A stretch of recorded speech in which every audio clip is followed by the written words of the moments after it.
বিশ্ব ইনসানিয়াত বা student front আজকে তুফাজুল হত্যা সহ এবং বাংলাদেশের বিভিন্ন বিশ্ববিদ্যালয় এবং বিভিন্ন জায়গায় যে মানুষকে নির্মমভাবে হত্যা করা হচ্ছে তার প্রতিবাদে আজকে এখানে আমরা সমবেত হয়েছি। আমরা বিক্ষোভ সমাবেশ করেছি, মানববন্ধন করেছি।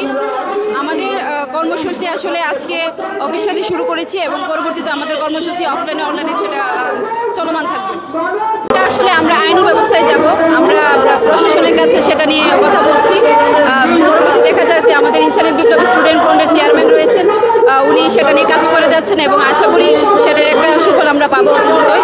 কারণ আপনারা দেখতে পাচ্ছেন যে একটা মানুষ যে মানসিকভাবে ভারসাম্যহীন তাকে নির্মমভাবে আমাদের ঢাকা বিশ্ববিদ্যালয়ের মতো জায়গায় নির্মমভাবে হত্যা করা হলো এবং এমনভাবে মারা হলো যে তার শরীরের মানে মাংসটুকু খুলে পড়ে গেছে। তার তার বাবা নেই, মা নেই, ভাই নেই, পরিবারের লোকজন নেই। আমরা দেখতে পাই যে 18ই সেপ্টেম্বর বিশ্ব ইনসানিয়াত বিপ্লবী স্টুডেন্ট ফ্রন্ট আমরা মাজার ভাঙ্গার বিপক্ষে কথা বলেছি এবং আমরা ঈদে আজম মানে প্রিয়লিপি শুভ আগমন বারুরবিল আওয়াজ শরীফের জুলুসে যারা হামলা করেছে তাদের বিপক্ষে আমরা প্রতিবাদ বিক্ষোভ মিছিল করেছি এবং এই ব্যক্তিটি মানে নিজ দায়িত্বে এবং স্বইচ্ছায় সেখানে আমাদের ব্যানারের পিছনে এসেছিল এবং এনটিভি নিউজে সেটা এসেছে, এটিএনএ নিউজে সেটা এসেছে। আমি মনে করি না এই মানুষটা আসলে পুরোপুরিভাবে ভারসাম্যহীন। আসলে যদি হয়েও থাকে তাকে তো খুন করার অধিকার শিক্ষার্থীদের নেই। আর একটা মানসিক ভারসাম্যহীন ব্যক্তি কীভাবে ছাত্র আন্দোলনে যোগ হয় সেটার ভিডিও আমরা দেখেছি। তাহলে আমি ধরে নিলাম যে সে মানসিক ভারসাম্যহীন। তাহলে আমাদের ঢাকা ইউনিভার্সিটির শিক্ষার্থীদের কি মানসিক ভারসাম্য এতটাই নিচে নেমে গেছে যে তারা একটা মানসিক ভারসাম্যহীন শিক্ষার্থী একটা মানুষকে খুন করছে, তারা বুঝতে পারলো না যে তাই সে মানসিকভাবে অসুস্থ। এতগুলো মানুষ সেখানে তারা হায়েনার মতো তার উপর ঝাঁপিয়ে পড়েছে এবং তাকে নির্মমভাবে পিটিয়ে হত্যা করা হয়েছে। এক দফা পিটানোর পর সে অজ্ঞান এবং দ্বিতীয় দফায় তাকে খাওয়ানো হলো এবং তাকে আবার খাওয়ানোর পর তাকে মারা হলো। আমি বলতে চাই মানে ডিবি অফিস কি ঢাকা ইউনিভার্সিটির মুসলিম হলে ট্রান্সফার হয়ে গিয়েছে নাকি? ডিবি হারুনের ভাতের হোটেল থেকে তো শিক্ষার্থীরা জীবন্ত ফিরে এসেছিল। তাহলে আমাদের ঢাকা ইউনিভার্সিটির ক্যান্টিন থেকে আমাদের একটা মানসিক ভারসাম্যহীন মানুষ ফিরে আসতে পারলো না, তাকে হত্যা করে ঢাকা মেডিকেলে পাঠানো হলো। তাহলে পরিস্থিতিটা আসলে কতটা মানে আমাদের জন্য আসলে দুঃখজনক যে আজকে এই পরিস্থিতিটা তৈরি হলো। আমি বলতে চাই আজকে যদি আবু সাঈদ বেঁচে থাকতো, আজকে যদি মুক্ত বেঁচে থাকতো, তারা হয়তো বলতো যে আজকে অপরাধীদের বিপক্ষে আমরা অবস্থান নিয়েছিলাম।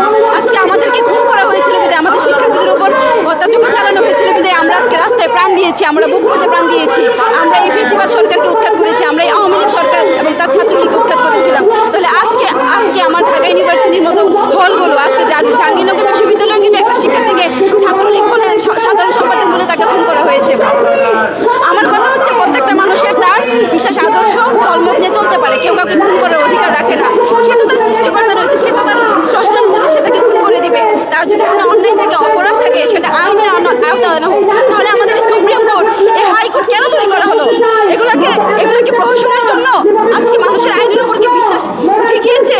আজকে এই ঢাকা ইউনিভার্সিটির মতো জায়গায় এত নৃশংস ঘটনার পিছনে আমি মনে করি যে একমাত্র অপরাজনীতি দায়ী। আমাদের হলগুলো অপরাজনীতি যারা অপরাজনীতির দূষণ তাদের হাতে চলে গিয়েছে। না হলে এই ধরনের হায়নারা আসলে আমাদের শিক্ষার্থীদের উপর ঝাঁপিয়ে পড়তে পারে না।